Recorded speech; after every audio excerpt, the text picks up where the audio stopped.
Grego, agora é a Lady que fala e depois o senhor Ayrton. Tá, vamos lá.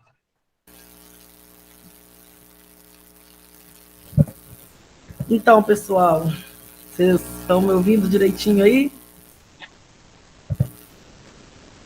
Beleza?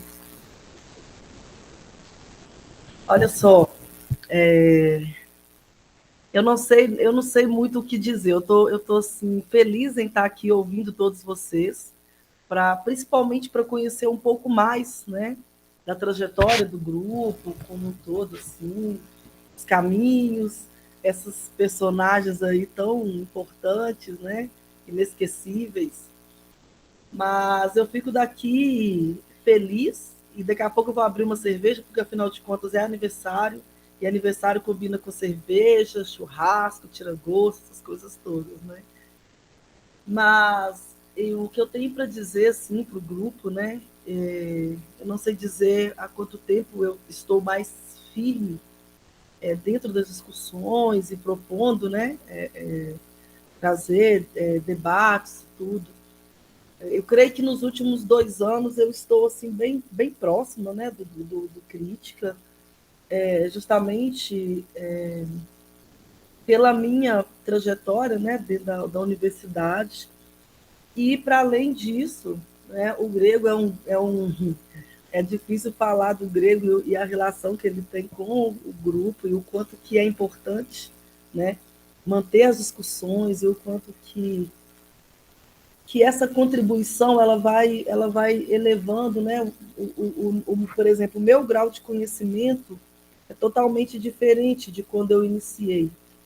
E aí eu me pego aqui pensando que tudo estava muito mais fácil quando eu não estava no crítica. Vocês estão entendendo? Estava muito mais fácil e assim eu conseguia entender as coisas a partir de uma super uma, uma superficialidade assim mais tranquila, sabe? Então, para mim, complicou tudo. Então, assim, se o caminho é esse, eu quero dizer que o crítica social está no caminho certo, porque para além do crítica, eu estou num grupo, né? Um núcleo de estudo, pesquisa sobre a diáspora africana. E aí foi muito interessante para mim levar as discussões do crítica social para dentro desse grupo, inclusive, né? E assim é uma coisa muito foda, porque discutir o ponto de vista, né, do capital, do capitalismo, a partir das análises marxistas, e aí a gente entender, por exemplo, que o NUPED, né, que é o grupo que eu estou também, traz, por exemplo, os estudos da Lélia Gonzalez, né, que é uma teórica marxista, intelectual negra, que busca nas bases marxistas, e mesmo assim é preciso bater na tecla várias vezes para que esse estudo ele não fique na superficialidade. Assim. Então, o que eu tenho para dizer também é agradecer, né, a oportunidade de estar aqui com crítica, dizer que estou aí para o que precisar, e vou estar sempre batendo na tecla de que é preciso, sim, num grupo, né, de nome, mas não só de nome, mas de trajetória como crítica social. Abrir lugar para as mulheres se sentirem em casa, as mulheres se sentirem confortáveis, de inclusive debater, né? Não só do ponto de vista do universo feminino, mas para além de tudo isso. Né? É importante manter esse. Se tiver tendo conflito, é porque está certo.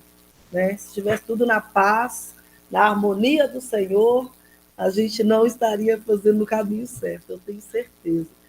Então, assim, eu quero parabenizar a cada um de vocês, né, que contribuíram e que tanto faz e que tanto fizeram pelo Crítica, e dizer que é mesmo para mim uma honra estar com vocês e estar aqui. Contem sempre comigo, viu? Um abraço mesmo para todos.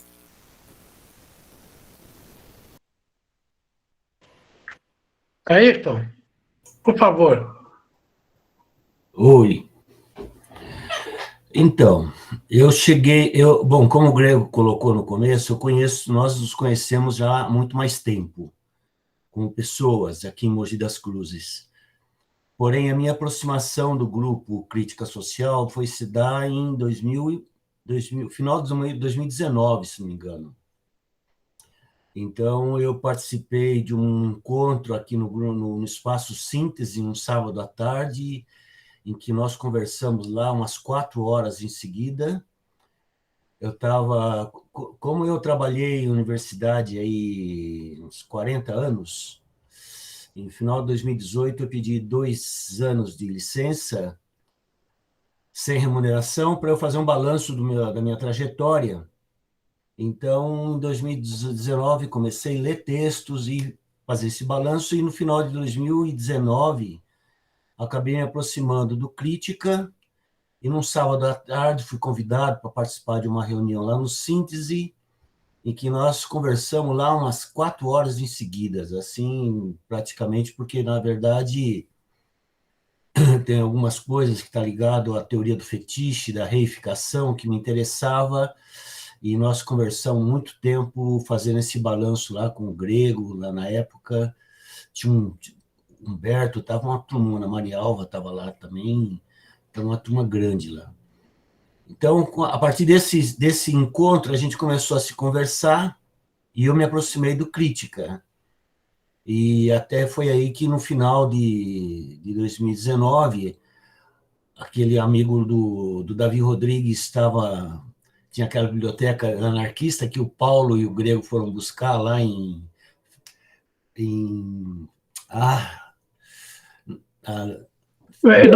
Perto de Mariporã, né? É ali perto de... Não é no final da Santos Jundiaí, lá, Franco da Rocha. Franco da Rocha, Franco perto de Mariporã. Vocês foram buscar lá, trouxeram para cá, anotamos todos os livros, tem aí, está tudo fichado, está empacotado lá em cima, está esperando aí um dia para encontrar um lugar para colocar aqueles livros. Inclusive, é um negócio, é um fenômeno, porque aqui em Mogi das Cruzes você tem a antiga Universidade de Brás Cubas, que foi vendida para Cruzeiro do Sul, ela doou a biblioteca dela. Ela se desfez da biblioteca dela.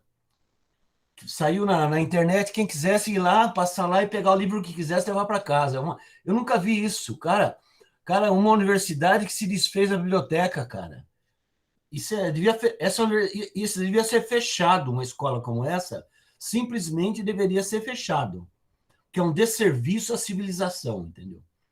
Bom, então foi assim que a gente se aproximou, e eu participei, inclusive teve um momento que eu tive presente, aí antes de vocês começarem a trabalhar online, porque eu tinha uma certa resistência de trabalhar online, porém a Maria Alva já trabalhava online com as aulas de inglês dela, e ela vai montar a estrutura e vai chamar o Humberto é um cabeção aí para estar fazendo a secretaria disso daí, e acabou engatilhando os encontros online e deu certo.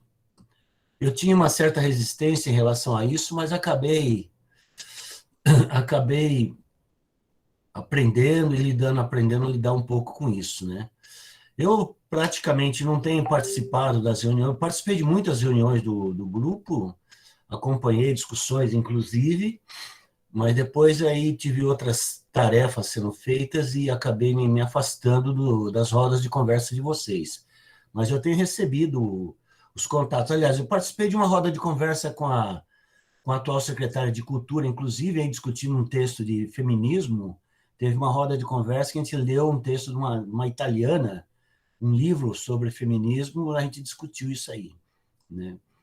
Então, eu participei de algumas rodas de conversa, o Grego teve em casa também algumas vezes para a gente conversar, entendeu? Então, para mim, foi muito importante a minha aproximação com crítica, porque eu estava necessitando de fazer um balanço das minhas coisas, quatro décadas dentro de sala de aula, e, de repente, você sendo trocado pelo Google em sala de aula, fica complicado, tem alguma coisa errada nisso tudo, né?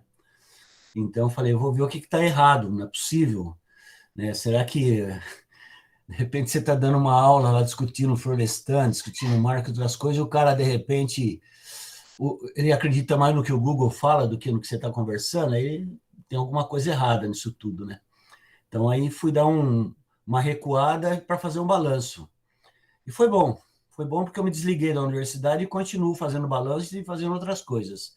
Inclusive aí trazendo um tema que deixa eu ver aqui, o Wagner Cruz que trouxe, que eu acho importante ser incorporado, que é a questão do meio ambiente. As esquerdas não lidam com a questão do meio ambiente. Tive recentemente um encontro aqui com a Juliana Cardoso, aqui, que é uma candidata a deputada federal pelo PT, ligada ao movimento de igreja, e a gente observa que a questão ambiental ela não transita na esquerda. Ontem eu tive numa roda de conversa com o Fórum Popular da Natureza, em Gilmar Mauro falando, e ele coloca, e é um cara que vem do MST, e essa questão da questão ambiental é uma questão fundamental, eu acredito, na transitividade dessa ordem que a gente vive para uma outra ordem. Então, eu creio que o tema da natureza é fundamental, porque está ligado, inclusive, à questão do Pachamama, da sociedade do bem viver, que é a afirmação de uma outra ordem societária, de uma outra maneira de ver o mundo. Então, acho que essa é uma questão. Obrigado por tudo. Tamo junto.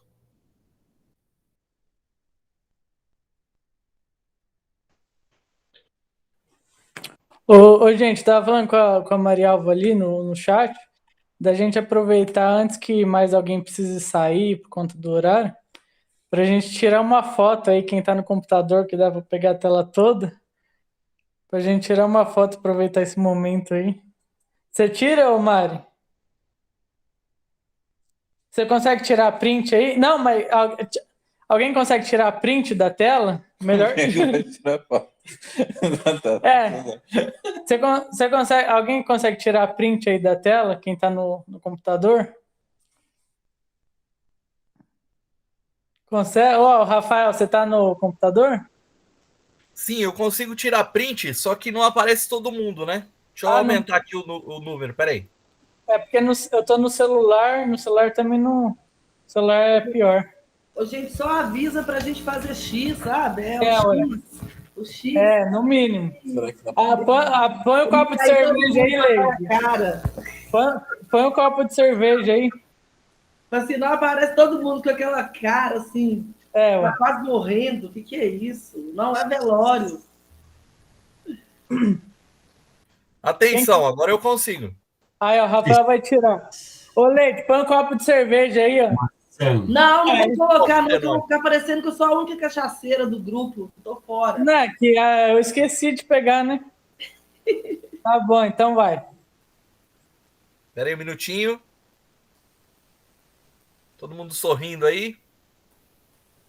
Deixa eu ver se eu consegui, espera aí. Tem alguns que ficaram de fora, deixa eu ver se eu consegui aqui.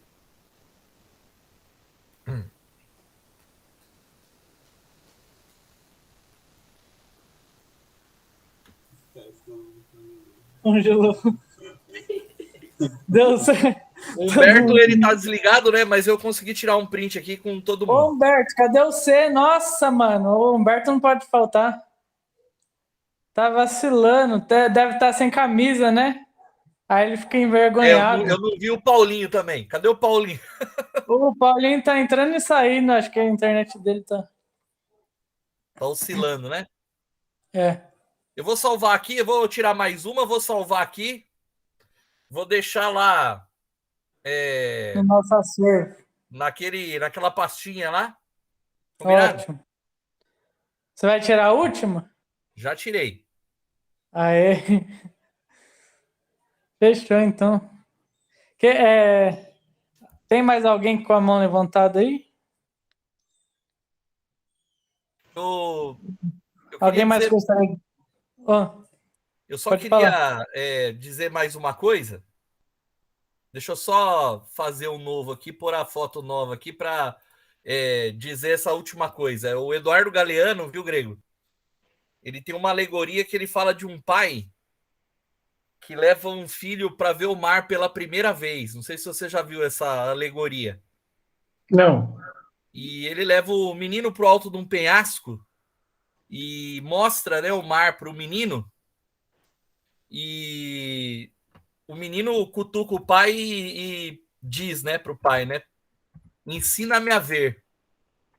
Então eu queria deixar essa alegoria aí, porque o grupo Crítica Social ele tem essa função, né, de nos ensinar a ver. E eu acho que, pelo que eu acompanho, com a molecada, as novas gerações que passaram a integrar o grupo, com quem eu encontro, né, e por tudo que aconteceu nessa história, né, aquela matéria que você compartilhou, o grupo ele foi alocado numa área jovem da publicação, em cima dos góticos, ao lado dos metaleiros e dos emos. E eu acho muito legal porque a molecada, para quem eu lecionava, vinha me perguntar depois, sabe? Pô, vi o senhor na revista e vi um texto lá, menção ao texto Colapso da Modernização. Né? A gente virou traficante aqui do Beco, né? Lembra aquela página, Greg? Que disponibiliza ainda, né, os textos. Então, eu acho que até nessa matéria desencontrada, né, onde a jornalista publicou lá verdadeiros horrores lá da nossa voz, né, eu acho que foi bacana porque, de certa forma, chamou a atenção de uma molecada até para quem a gente lecionava, né? E eu acho que esse ensinar a ver talvez seja um dos grandes acertos desse grupo, viu, Greg? Eu queria que você levasse isso consigo hoje, porque eu fico muito feliz de poder conversar, sabe, com membros novos e perceber isso, essa tensão, né, para uma teoria que acaba mostrando tudo de uma maneira diferente, né, que foi sempre tratada com desleixo, sempre tratada, e ainda o é, né, parece-me aí pelas falas, pelo que eu acompanhei, que é tratada, né, de uma maneira sem seriedade, né, até dentro da universidade, o que é lastimável, né? Agora, é muito impactante, né, quando a gente cruza com esse momento atual, né, onde a gente encontra uma realidade que que não atende a nenhuma demanda, né, nenhuma expectativa. Então, olha lá, o pessoal tirou também aí, eu vou deixar lá as duas fotos. Um abraço, Grego, um abraço a todos. Tenório, te vi agora, um abraço, meu amigo.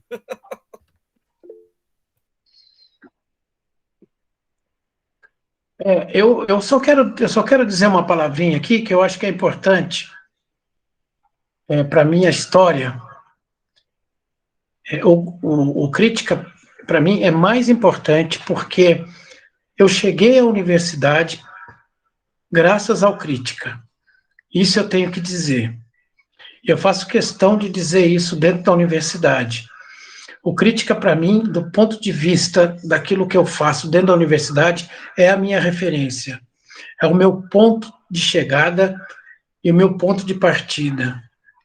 É tudo que eu aprendi do ponto de vista da construção do que eu sou, tanto teórico quanto intelectual, eu devo ao Crítica. Não tenho interlocutores na universidade acerca disso, mas eu me pauto o tempo todo por tudo aquilo que eu aprendi no Crítica. E como ele é anterior, dentro da minha história, eu cheguei na universidade em 2009, já com 5 anos de bagagem do Crítica. Isso, para mim, é muito importante. Por isso que o Crítica, esses 18 anos, para mim, são imprescindíveis. O Crítica me provoca o tempo todo a avançar, a pesquisar, a escrever, a refletir. Eu acho que esse momento, para mim em particular, é muito importante, porque marca uma história, né? E eu vejo o quanto isso tem sido importante para todo mundo que está aqui, de alguma maneira, né? Então, eu fico muito feliz. E nós, ano passado, começamos um ciclo de debate sobre a pós-modernidade, porque queríamos entender um pouco, né, do que está acontecendo com a classe trabalhadora, né? E toda a confusão que nós estamos vivendo sobre vários aspectos. Uma espécie de insolvência social. As referências estão completamente confusas, né? Os termos, os conceitos. E aí nós nos debruçamos para fazer um estudo da pós-modernidade, levando em conta desde o começo de como que surge o pensamento na modernidade e como que isso vai se desenvolvendo ao longo da história, principalmente chegando na pós-modernidade. E tivemos a ideia, então, de transcrever todas as reuniões gravadas para um livro. Foi um trabalho difícil, ainda está sendo um trabalho difícil, porque foram dezenas de encontros para transcrever, isso também demorou, né? O Rafael, a gente pediu para o Rafael fazer a revisão, ainda tem a Lúcia, que está fazendo o prefácio, o Paulinho vai fazer o pós-fácio, o Ricardo vai também, e se alguém de vocês também quiser escrever alguma coisa para a gente poder colocar ao final, como complemento do pós-fácil, eu acho que vai ser muito importante, né? E nós vamos também incluir as 11 teses do grupo. Mas eu só estou colocando isso porque essa nossa caminhada é uma caminhada muito, para mim, significativa, porque se tem uma coisa que o grupo conseguiu fazer, ele não se transformou num grupo doutrinário. Então, muita gente entrou e saiu do grupo. Nós sempre tivemos a preocupação de não hierarquizar, de não criar uma estrutura burocrática que pudesse engessar o grupo, né? Isso, para mim, é muito importante. E nós convidamos pessoas, recebemos pessoas. Muitas pessoas não entenderam a nossa proposta, não entenderam a forma como a gente pensa, né? Muita gente chegou ao grupo com certo preconceito também armado, né? E é compreensível, porque as pessoas vêm de experiências e histórias diferentes, mas a gente nunca discriminou ninguém, a gente nunca, pelo menos nas nossas reuniões, nos bastidores sempre houve conflito, sem dúvida nenhuma, né? Mas a gente sempre abriu espaço para todo mundo falar, discutir, né? Uma pessoa que eu tenho uma grande consideração aqui é o Luiz Paulo, né? Alguém que conheceu o grupo por meio do Humberto, se não me engano, e que participou do nosso grupo desde o começo, quando ele chegou, né? E foi uma pessoa muito importante, porque a gente sabe, né, da formação dele, um liberal, mas que sempre nós tivemos um respeito muito grande, né? E é muito legal tê-lo aqui também, né? E o Jonathan, que eu quero também aqui fazer um destaque especial, porque as reflexões do Jonathan sempre foram muito, muito, muito consequentes, sabe? Luiz Paulo. Quem é Luiz Paulo? É o Luiz Paulo, porra. Eu tô aqui confundindo as coisas. Pô, desculpa.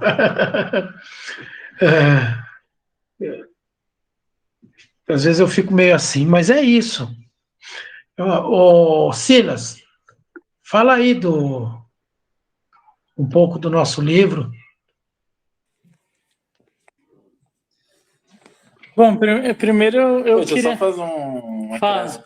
né, que, aproveitando a analogia lá do Galeano, o Greco já me levou pra praia uma vez. Foi um dia bacana com ele.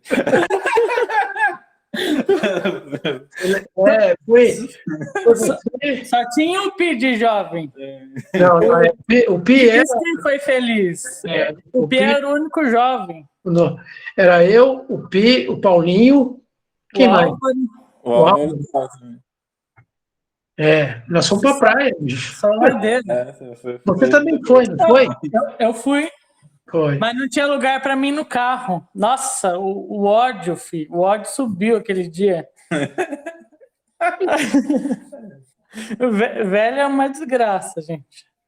Aí não tinha lugar no carro, aí, nossa, tinha problema para comer nos restaurantes. O bagulho só tristeza. Mas o Crítica, viu, levou para muitos lugares, até para praia. Entendeu? Levou a transcendência, mas levou também, entendeu? Teve o rolê da Augusta, que ninguém citou, entendeu? Mas é o seguinte. Bom, primeiro, antes de falar do livro, eu queria deixar também, lógico, sem mais, o meu registro aqui, né, do peso e o impacto que esse processo de resistência e de sustentação do grupo até hoje, né, foi para mim, foi no meu percurso de luta, né. Eu conheci o Crítica junto com o Pi. A gente conseguia, em 2013, articular muitas coisas dentro da POSP, né? Tinha alguns professores que estavam na oposição da POSP, como o Álvaro, a Silmara, o Marcelo também estava ali, mas mais o Álvaro, a Silmara, o Paulo Cubas. E a gente articulava lá o Maracatu, o cursinho da Uniafro, tinha uma espécie de tendência política também, que a gente organizava mais ou menos na mesma estrutura orgânica, né, da resistência popular, da OP também, da Organização Popular, aqui de São Paulo, do Rio, que eram organizações anarquistas, né, com trabalho de base. E a gente tinha essa espécie de tendência também que se propunha a desenvolver uma articulação próximo que a gente também veio desenvolvendo minimamente com Crítica, que era pensar a militância nas suas diversas frentes, né? Na frente sindical, comunitária, estudantil. E aí o Crítica nesse momento assim de articular bastantes coisas no espaço da POSP também voltou, né, na verdade, porque já havia construído uma presença dentro da POSP e aqui em Mogi, e aí voltou a se organizar e foi aí que eu tive contato, né, nesses encontros, né, da gente estar lá e o Crítica começar a se organizar lá também. Mas eu me aproximei, tive uma aproximação muito maior, assim, e efetiva, assim, na escola de política. Eu e o Pi até acabamos por apresentar até nessa mesma edição, né, na primeira edição, algumas coisas, né, algumas questões, e aí, desde então, eu não deixei mais o grupo, né? E aí, assim, foi interessante porque o Crítica foi um grupo que me deixou refém, assim. Refém pela referência em que se colocou, né? Porque eu não conseguia achar mais uma referência igual ao que eu encontro aqui. No sentido de leitura, né, crítica da crítica social, no sentido de se colocar melhor na luta. Então, assim, a minha formação política nos diversos movimentos que eu já atuei, o Crítica contribuiu muito, assim, para o meu posicionamento e para a construção da luta, né, na articulação de base. E junto a isso a Via Sorte, né? Eu não posso deixar de citar a Via Sorte, que acho que foram dois grandes movimentos assim que contribuíram para a minha vida, assim, no sentido de colocar uma perspectiva mais profunda, orgânica mesmo, de transformação, de ruptura, e de tentar construir outras mediações para além do capital, né? Mas de enxergar essa estrutura, compreender o colapso, compreender a crise estrutural, compreender as contradições que a gente encontra na própria luta mesmo. E, bom, para não me estender mais, eu acho que a Regina tem que falar também, né? Mas assim, só para finalizar, aí depois eu falo, depois da Regina eu falo do livro. Só para finalizar, o que a gente fez na pandemia também foi algo assim que o crítico ele acaba se articulando de diferentes maneiras, né? A gente construiu a escola de política como uma tentativa de articular um espaço onde os movimentos, né, os sindicatos pudessem encontrar ali reflexões, onde pudessem repensar o agir, fazer uma leitura mais profunda do cenário, da sociedade, né, como um todo. E na pandemia a gente assumiu uma outra forma, né, que foi de produção mesmo, de encontro, né, a gente assumiu um ritmo de fazer encontros de segunda a sexta-feira, articulou cine debate, articulou encontros com psicanálise, né, tentou aproximar a psicanálise dos nossos estudos, e vários outros temas, né? E aí, com isso a gente fez... E aí eu queria deixar também, acho que pegando um pouco do que o Ricardo falou, da Mari, assim, da Leide, eu fazer uma leitura assim, específica de cada um de vocês. Nossa, primeiro o Humberto, né? O Humberto abraçou crítica assim, de uma forma que muito orgânica, né?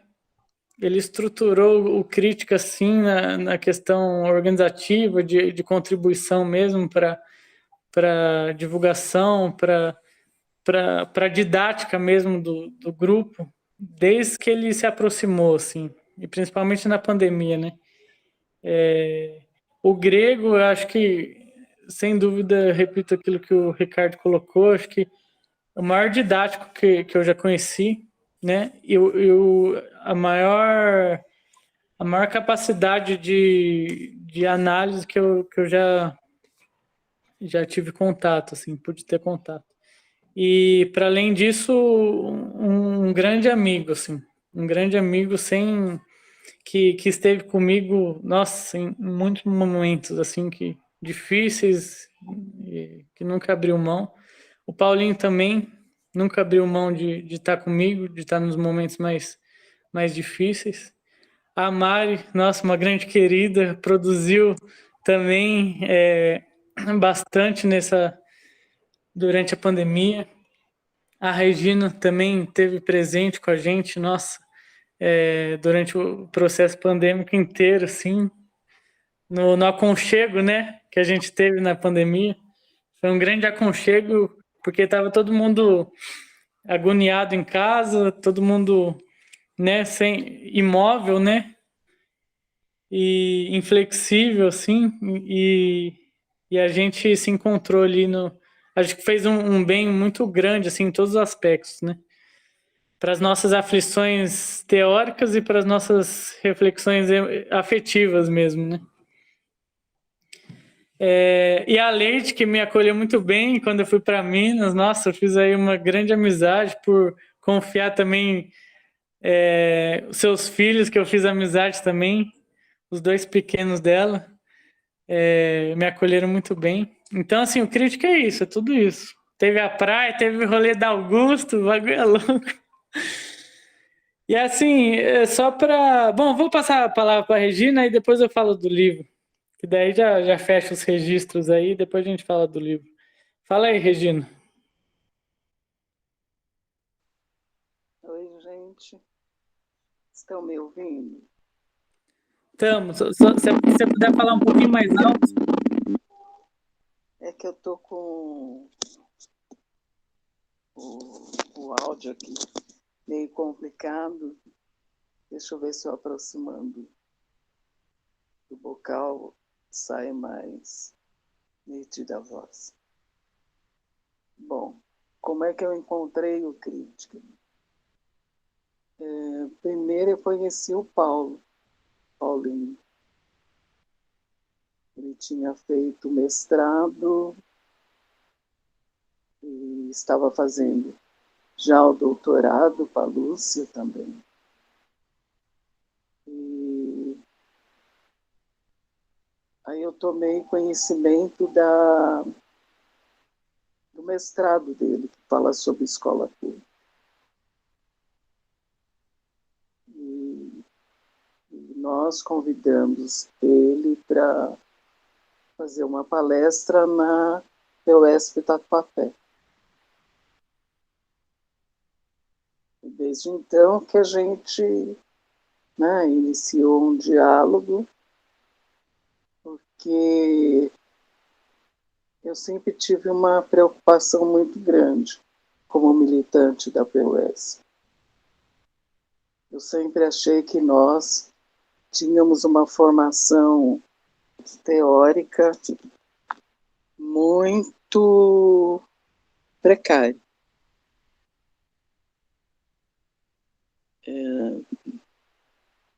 Como um todo, que a nossa luta jamais ela poderia crescer. E aí eu quero pegar um pouco aí a fala do Wagner. Eu acho que o intelectual e a experiência dos trabalhadores têm que se juntar para que possa surtir um casamento mais perfeito, vamos assim dizer.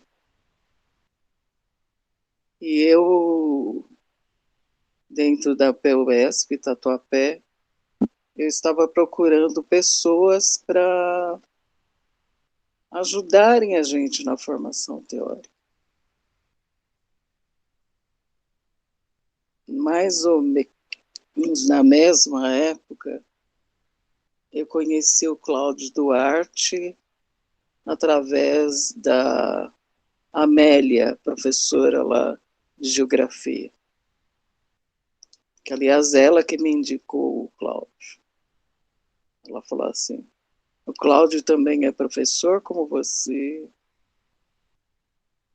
do fundamental. Acho que era bacana você conhecer o trabalho dele. E num primeiro momento ele não tinha interesse porque ele estava com a vida acadêmica lá tomando, né, o tempo dele. Mais tarde que a gente pôde desenvolver. Tem um outro ponto também. Quando o Robert Kurtz faleceu, eu achei muito estranho a recepção que houve no Brasil em relação à morte dele. E comparando, por exemplo, quando o Hobsbawm morreu, toda a mídia, a grande mídia, a mídia alternativa, falavam sobre o Hobsbawm.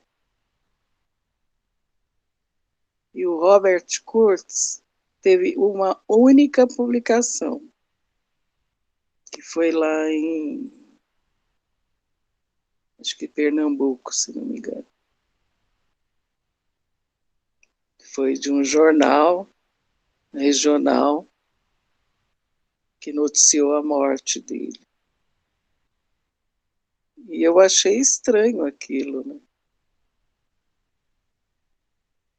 E toda vez também que eu citava que eu tinha conhecido algumas pessoas que tinham o Kurtz como referência, o pessoal torcia o nariz.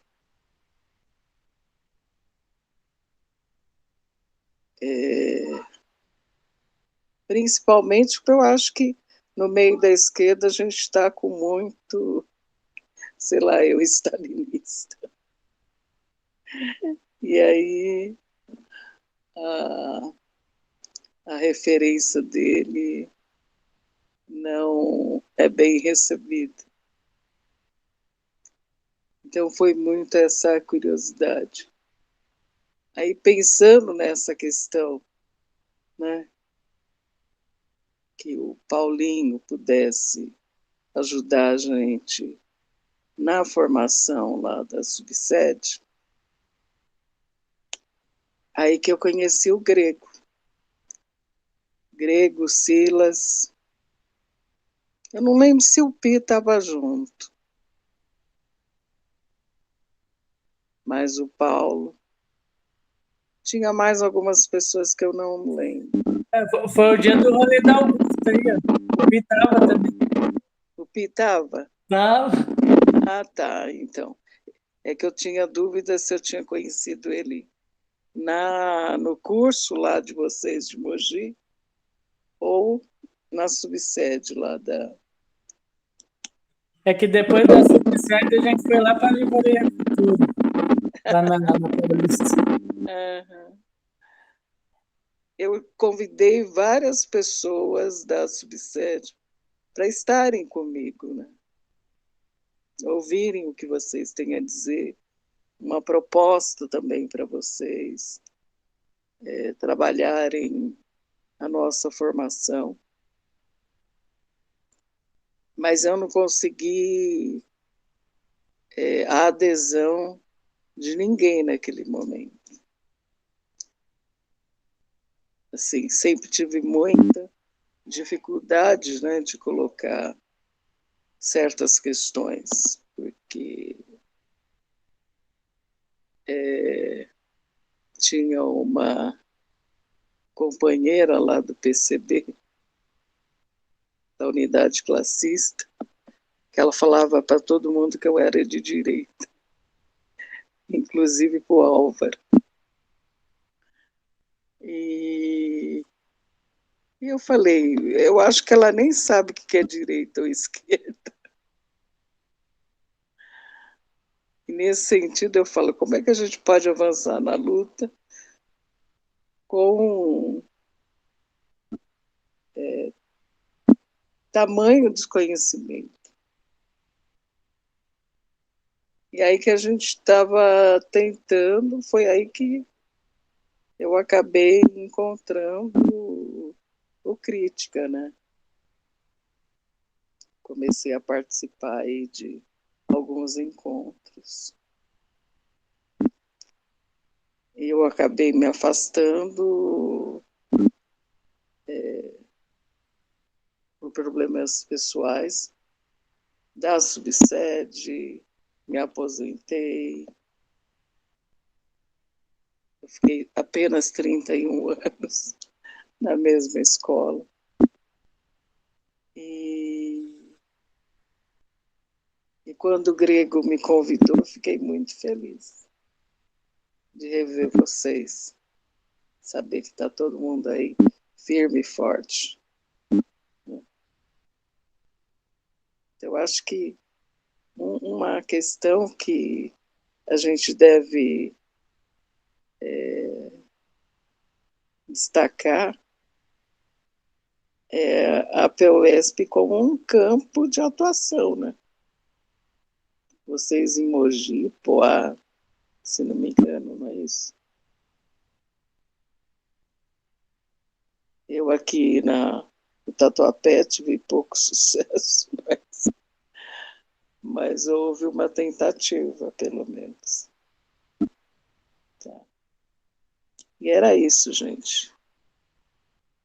Com vários já disseram vida longa aí ao Crítica. Que ele continue. Obrigada, gente. Obrigado, Regina. Suas palavras são muito importantes para nós aqui, e para mim em particular. Rafael, diga aí. Não, eu queria aproveitar que a Regina falou disso, desse silenciamento, né, em relação ao curso, e eu queria saber sua opinião, Grego. O que pesa mais? O fato dele não ter uma formação ou a natureza das ideias? Ele não tem uma formação, ele não fez nenhum percurso, né, em universidade, nada, né? Não. Ele era um caminhoneiro, não é isso? A biografia dele ele entregava jornal, né? Ele tinha uma van, parece, e fazia esse tipo de trabalho. Atuou também no ramo da publicidade e tal. Mas ele se juntou com um grupo de intelectuais, porque na Europa a gente tem muita gente que não está na universidade e que tem uma base teórica capaz de dialogar com a sociedade. O grande problema do pensamento do Robert Kurz, principalmente no Brasil, é o fato de que a tradição marxista brasileira, na sua grande totalidade, né, na maioria dela, tem um pé muito firme na ontologia do trabalho. Essa gente foi formada... Ô, Bruno, tudo bem. Fica tranquilo. Fica tranquilo. Você vai ter... Não sei, acho que você vai ter que sair. Se tiver que sair, fique tranquilo, tá? Mas obrigado por você estar conosco aqui também. Então, Rafael, o grande problema que foi vamos dizer assim, um impedimento, uma grande muralha, para que o pensamento dele pudesse ser mais divulgado e até respeitado, são determinadas questões acerca do resgate da teoria do valor, e dentro do resgate da teoria do valor, a crítica radical à estrutura do trabalho abstrato, da força de trabalho, da venda da força de trabalho dentro da sociedade produtora de mercadorias. Isso foi um problema muito sério. O único que, de fato, enfrentou isso e que, até hoje, nos seus depoimentos, nas suas intervenções, o único intelectual brasileiro que fala do Robert Kurz com honestidade, com respeito, com admiração, é o Ricardo Antunes. Mesmo discordando dele, Ricardo Antunes tem várias passagens em que ele coloca, de forma muito respeitosa, a contribuição do Robert Kurz. Mas como o Ricardo Antunes também é um lucasiano, e todos eles acreditam na ontologia do trabalho, hein? Porque eles acreditam que o trabalho deve existir, e já existia antes mesmo do capitalismo surgir, já existia essa categoria social, né? Então, o Robert Kurz, na verdade, ele vai trazer à tona uma discussão que é dele, do grupo Crises inicialmente, mas que também tem um pé num cara lá nos Estados Unidos que vai resgatar o pensamento de Marx antes do Capital, que são os rascunhos. Que hoje nós sabemos que são vários rascunhos, não só os Grundrisse, mas há outros rascunhos também, que vieram depois. O Moishe Postone foi um cara que trouxe à tona a questão do trabalho e houve uma comunicação, e uma aproximação. E o pessoal, porque também tem outro detalhe importante que pesa, o preconceito que pesa sobre o Crises e sobre o Robert Kurz, é que eles, de certa forma, são herdeiros da escola de Frankfurt. Então, a visão que eles têm do capitalismo engloba outros elementos, por exemplo, a psicanálise, Freud, Lacan, etc., mas eles têm uma liberdade para buscar no pensamento de Marx, aquele pensamento mais esotérico, né, com S, os elementos mais importantes da crítica radical e da crítica fundamental. O pessoal daqui acha que o curso é um niilista, como o Paulinho falou, que pesa, os lucasianos fazem uma crítica muito pesada à teoria crítica e à teoria da escola de Frankfurt, né? Mesaros também tem uma crítica em relação a isso, e tantos outros falam, né? Zé Paulo Neto. Eles têm uma crítica muito pesada em relação ao Robert Kurz, porque eles acham que o Robert Kurz nega historicamente o papel da classe trabalhadora como papel revolucionário para acabar com o capitalismo. Eles enxergam, tudo bem, Wagner, daqui a pouco a gente vai encerrar, porque já as pessoas têm seus compromissos também, mas eles acham que o Robert Kurz nega a existência da classe trabalhadora como papel histórico revolucionário importante. O que o Robert Kurz faz, e o pessoal da escola, o pessoal do Crises e depois do Exit faz, é mostrar que, independentemente da classe trabalhadora, o capitalismo está numa crise, e essa crise não está sendo enfrentada pela classe trabalhadora como deveria ser enfrentada.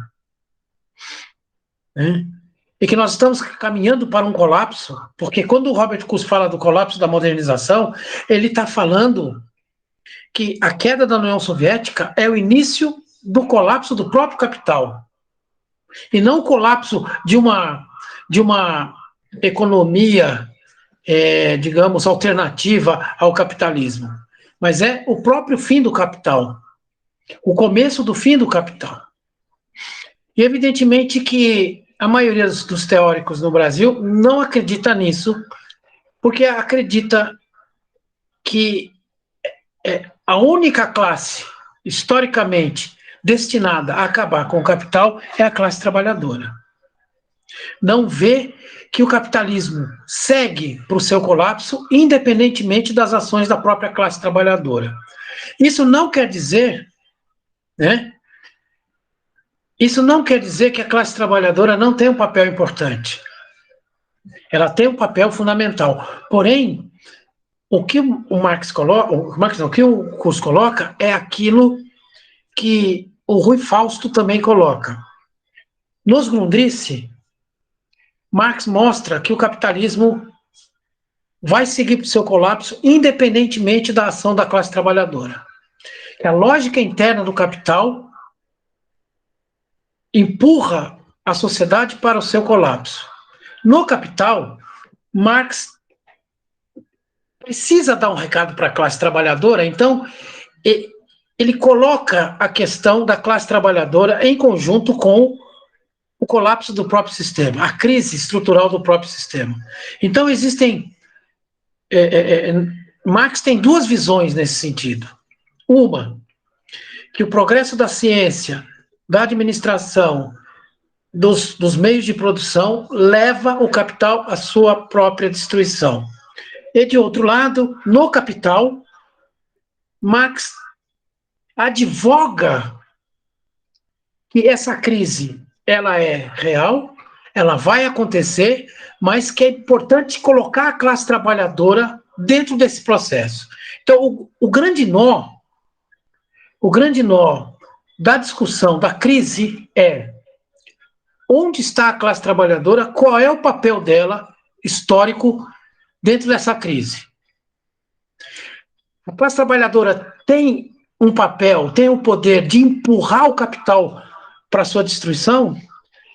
A classe trabalhadora precisa se preparar para o colapso. A classe trabalhadora sabe que ela hoje não tem condições de ameaçar o capital. Os números mostram isso claramente em todos os aspectos. As pesquisas que a gente faz, a gente vê claramente que o capital não depende, que a classe trabalhadora não ameaça o capital da maneira como, historicamente, nós gostaríamos. Então, o grande nó, a grande, vamos dizer assim, a grande barreira que os marxistas no Brasil e também em outros lugares, não só no Brasil, mas também na Europa e tudo mais, têm em relação ao curso, mas não só em relação ao curso, mas também ao próprio pensamento de Marx, porque Marx trabalha com essas duas esferas, né? Ele precisa trazer a classe trabalhadora, mas quanto mais ele aprofunda o conhecimento sobre a estrutura lógica do capital, ele percebe que a classe trabalhadora está sendo guiada pelo próprio capital e não está se tornando um agente revolucionário para superar o capital. À medida que isso avança, e à medida que as forças produtivas vão capturando cada vez mais a classe trabalhadora, é aí que entra o papel do João Bernardo na nossa teoria, porque o João Bernardo vai mostrar claramente o seguinte: a partir da década de 1920, os sindicatos passam a ter um papel importante na condução da mediação do capital com a classe trabalhadora. E a partir daí, a própria classe trabalhadora vai se adaptando, se adequando cada vez mais e vai se tornando, direta ou indiretamente, colaboradora do próprio capital. E é aí que o Robert Kurz vai dizer que a luta de classes, num determinado período da história, principalmente no século XX, tem o papel não de destruir o capital, mas de fortalecer ainda mais o capital. E isso, para os teóricos lukácsianos, para os teóricos gramscianos, é um pecado falar isso. Então, veja, essa estrutura teórica... É um dogma inviolável. É um dogma. Que aí você não pode mexer nisso. Você pode falar, etc. Mas quando você fala, quando você coloca a classe trabalhadora dentro desse processo, você pode ver. Né? No mundo inteiro, os marxistas ainda falam, não da luta de classe, mas falam que somente a classe trabalhadora é que pode mover e acabar com o capital. Ok, eu também acredito nisso. Mas as condições concretas hoje não mostram isso de maneira alguma, ao contrário. O capital não depende mais, o capital não é mais ameaçado de forma nenhuma pela classe trabalhadora. Nós, no mundo inteiro, os trabalhadores produzem 11 vezes mais do que ganham. E o sistema de créditos que financia o resto que nós produzimos e não podemos comprar é 100 vezes daquilo que a gente ganha. Então, por que a gente não se move, então, para acabar com isso? Nós não conseguimos. O capital superou a própria classe trabalhadora. Se dependia da classe trabalhadora para produzir mercadoria, os dados mostram que hoje nós produzimos, as forças produtivas chegaram a tal nível que em 20 anos a proporção daquilo que a gente ganha continua a mesma, só que aquilo que nós produzimos, nós trabalhadores produzimos como riqueza capitalista, superou em 20 anos de uma maneira astronômica. Então, se nós ganhamos 7 trilhões ou 8 trilhões, né? A massa salarial no mundo chega a 7 trilhões, 8 trilhões, e nós produzimos 94 trilhões. E aí quando você vai ver o sistema financeiro baseado em créditos para nós, são 740 trilhões de dólares. A dívida no mundo chega a 300 trilhões de dólares. A dívida das famílias, as dívidas privadas, é maior do que a dívida dos governos.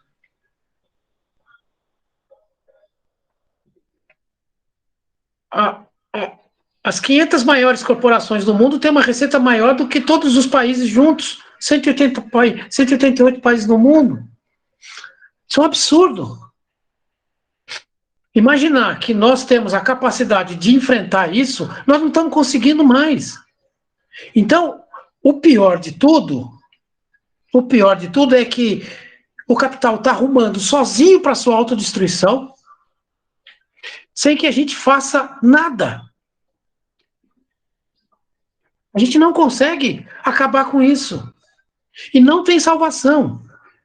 Aí entra aquilo que o Pi falou, né? As esquerdas vão para o Estado, achando que o Estado vai salvar o capital. Ninguém vai conseguir salvar o capital, nem a extrema-direita, nem os nazistas, os fascistas, os ucranianos, as 500 células de nazistas que nós temos. Ninguém vai salvar o capital. Muito menos os evangélicos, os muçulmanos, os católicos, os budistas, os hindus, todo mundo junto. Ninguém vai salvar o capital. Nós estamos indo para o buraco. E nós não estamos preparados para isso. Não estamos. Então, o preconceito em relação ao curso é dogmático. Porque é muito caro. Para toda a tradição leninista, marxista, é muito caro a posição da classe trabalhadora. Porque, de fato, quem faz a revolução historicamente sempre foi a classe trabalhadora. Dentro do capital só pode ser a classe trabalhadora. Então, isso é um dogma muito forte. Nós não negamos o papel da classe trabalhadora, e nós não negamos que a classe trabalhadora deve fazer a revolução, mas a gente não consegue. E não consegue porque a estrutura do capital hoje não precisa mais dos trabalhadores. Tanto no Brasil quanto no mundo, apenas 40% da população mundial está empregada. Os outros 60% não conseguem mais nem sequer ser explorados na esquina. Precarização, né, Greg?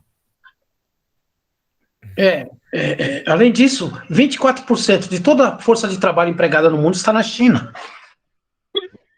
Um quarto de todos os trabalhadores empregados no mundo está na China, com carteira assinada, sem carteira assinada, e o resto? E o resto? Por que o resto que não está sequer sendo explorado faz a revolução? Por que as margens não fazem a revolução? Por quê?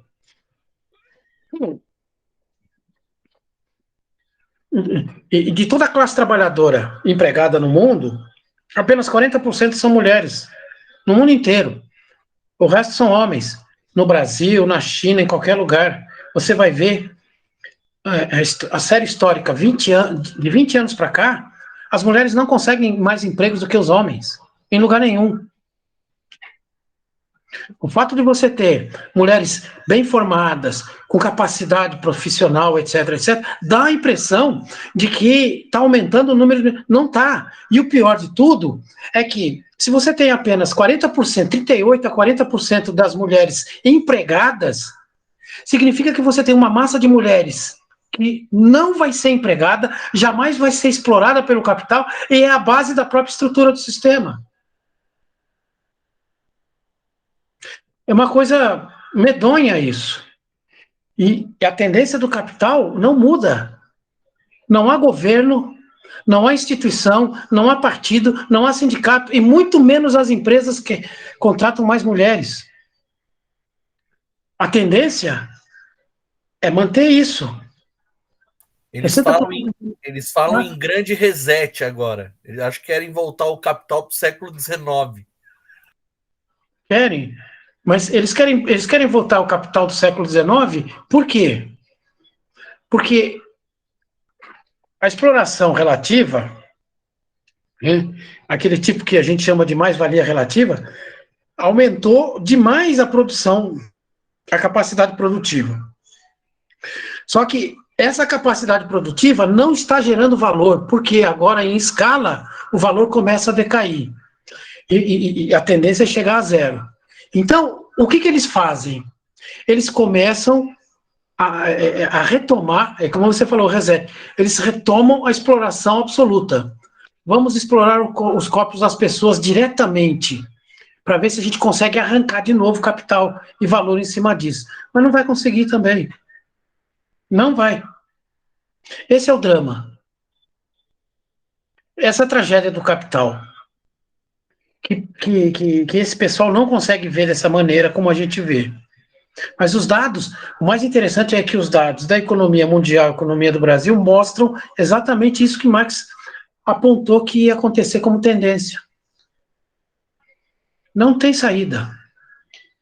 Não adianta. O que nós podemos ter são governos que podem entrar e minimizar um pouquinho a barbárie. Minimizar um pouco a barbárie. Adiar talvez um pouco, né? Essa é a grande esperança que a gente tem. Porque o PT, a gente precisa entender o seguinte. O PT, ele foi o único partido na história do século XX até agora que conseguiu construir e formar aquilo que a gente chama de engenharia social. Em paralelo à engenharia econômica, o PT tem os melhores quadros do mundo, reconhecido no mundo inteiro, pelos alemães, pelos chineses, pelos franceses, seja lá onde for, que tem uma engenharia social. E outro dado importante também, os números mostram o seguinte, Rafael. O golpe foi dado em cima da Dilma, basicamente por dois motivos. Primeiro, o Brasil atingiu, na sua história, o maior índice de crescimento do salário real dos trabalhadores na história do Brasil. Ele atingiu esse nível muito acima do nível do ganho. A renda média. Renda média? Não, a renda não total. Não só a renda média.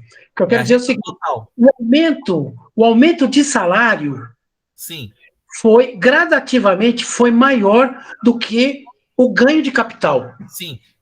É reestruturação orgânica do capital à vista.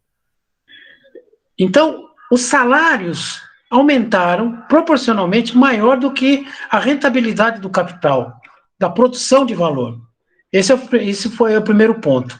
Lá fora, os dados mostravam a queda média do salário no mundo inteiro, e o Brasil estava subindo. E é exatamente no momento em que a burguesia percebe isso que começa o ataque contra o governo do PT, e aí a gente vê uma coisa interessante. Esse ataque começa a fazer com que haja um desemprego maior. Esse desemprego maior, então, força para que o preço dos salários diminua. E aí a gente vê o gráfico que começa a chegar perto da média salarial dos trabalhadores no mundo todo. O outro fator era o PIB. O Brasil tinha...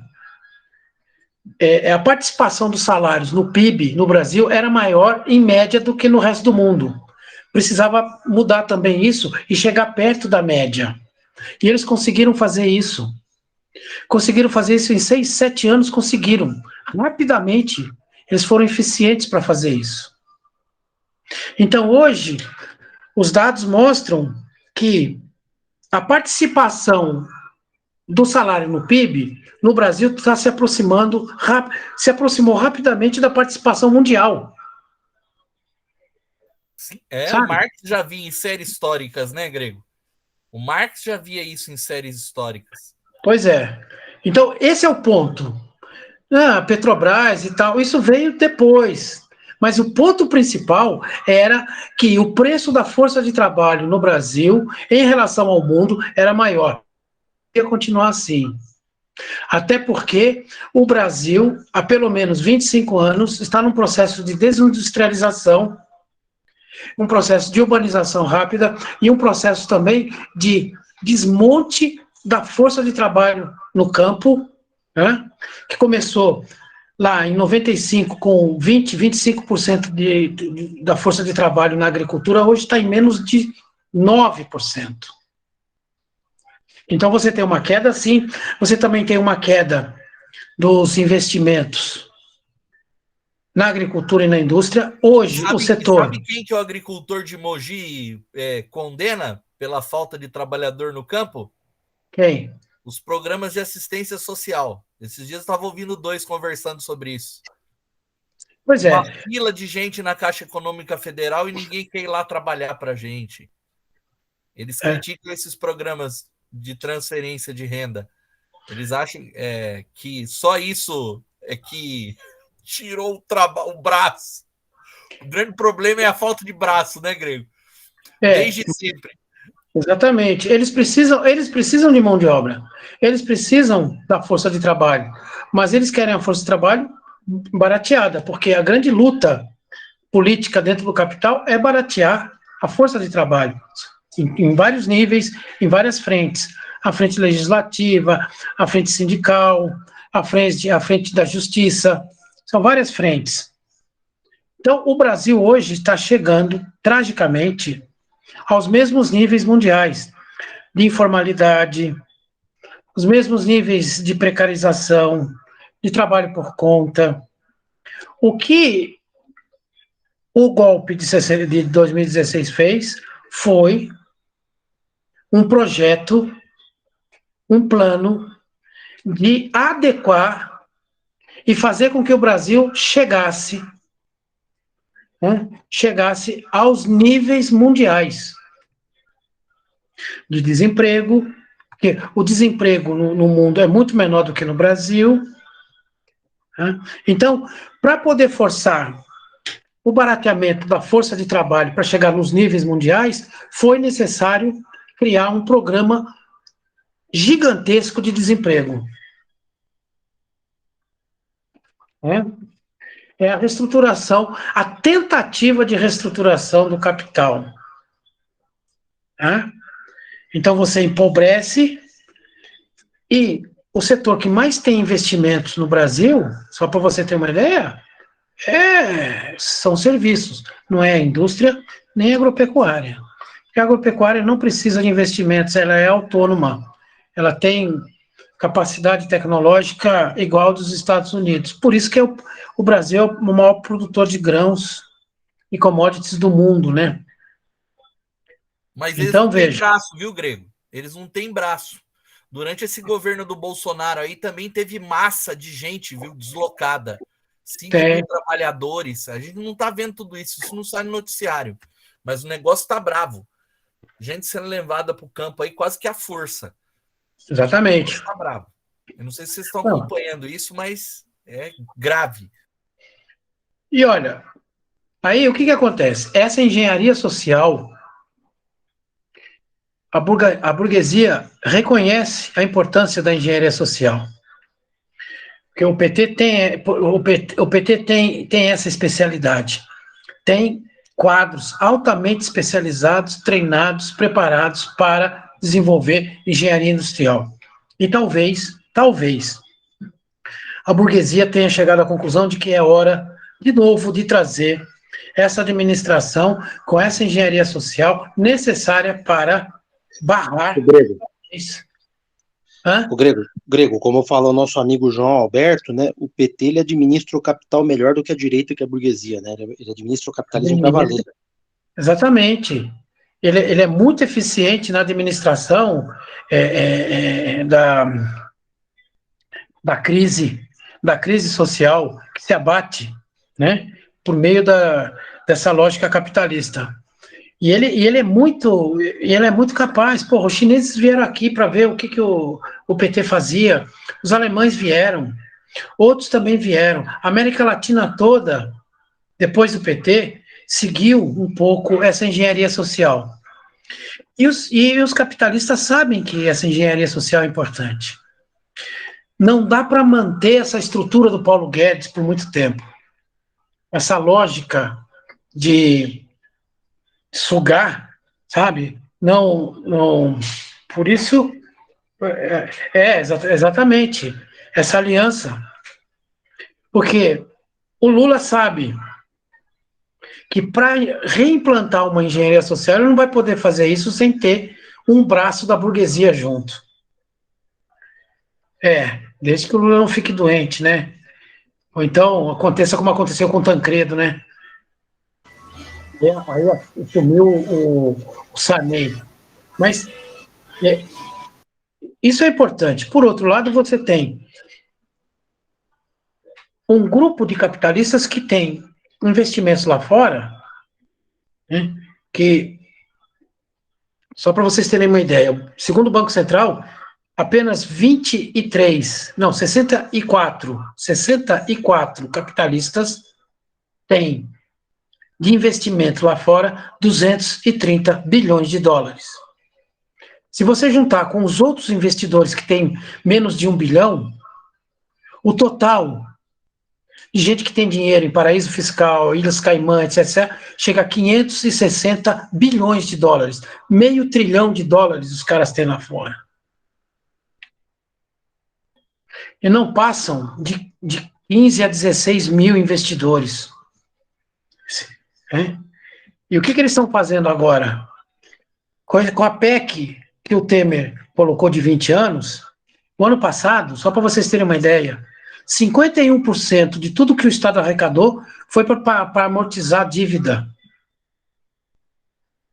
De 1 trilhão e cacetada, de 1 trilhão e 300 bilhões de arrecadação do Estado, 51% foi para pagar a amortização da dívida. Nunca chegou a isso. Então, o que nós estamos tendo agora dentro da burguesia é uma briga entre esses que continuam a ganhar, porque agora quem está sustentando o capital é o Estado, né? É o Estado que está sustentando o capital, muito mais do que a própria economia, mas sustentando uma parte do capital que se tornou financeiro. E tem a outra parte como é que fala? A outra parte da burguesia que está incomodada com isso, que sabe que isso não vai dar certo e que precisa de uma engenharia social para refazer parte da economia interna. Essa é a briga que está havendo hoje entre esses dois grupos. A Fiesp está rachada, metade com Lula e metade com Bolsonaro. O Banco Itaú está rachado, metade com Bolsonaro e metade com Lula. Eles estão ganhando muito.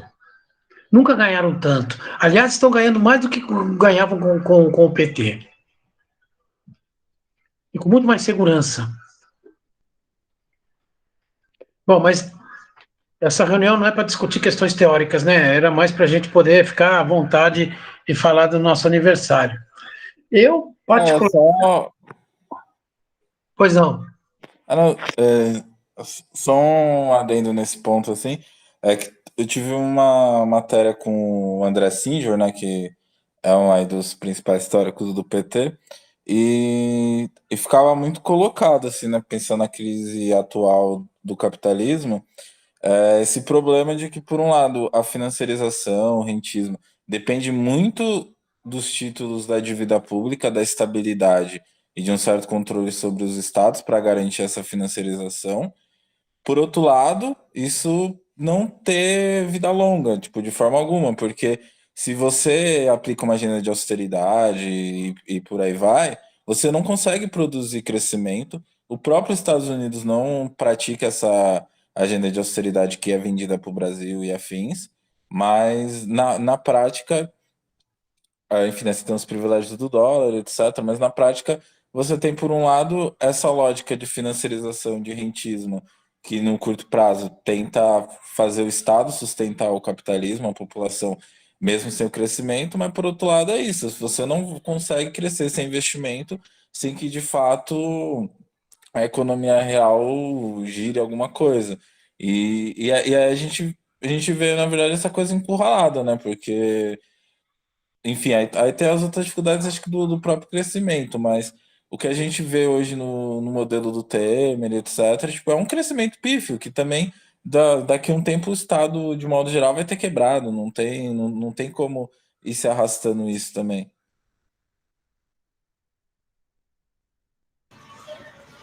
Não é como o Rafael falou, nem o PT vai conseguir tirar a gente disso. Não vai conseguir tirar, né? Porque, veja, 80% dos trabalhadores no Brasil ganham até 3 salários mínimos. Essa massa de trabalhadores contribui com 55% de tudo que o Estado arrecada. Se a gente pega trabalhadores que ganham de 3 a 5 salários mínimos e somar com os trabalhadores que ganham até 3 salários mínimos, ou seja, de 1 até 5 salários mínimos, representa 90% dos trabalhadores no Brasil. Juntos, eles contribuem com o Estado arrecada dessa gente 67% de tudo que o Estado arrecada. Se eles estão cada vez mais diminuindo a capacidade da força de trabalho, se eles estão diminuindo o preço da força de trabalho, se estão arrochando com inflação, com desemprego, etc., etc., etc., e eliminando cada vez mais postos de trabalho, o Estado também não vai conseguir sustentar o próprio capital. Porque a estrutura tributária no Brasil é regressiva, cai sobre quem consome. E os itens de consumo básico são os mais taxados, enquanto o helicóptero, avião, iate, o caralho a quatro, nada disso é taxado. E essa estrutura vem desde a época do PT e não mudou. Não mudou. E não vai mudar. Para mudar, teria que haver uma revolução, não sei, revolução liberal, revolução pré-liberal, não sei. Mas isso eu não vejo isso no horizonte. Agora, a galinha dos ovos de ouro, que são os pobres, que sustentam o Estado, está indo para o brejo.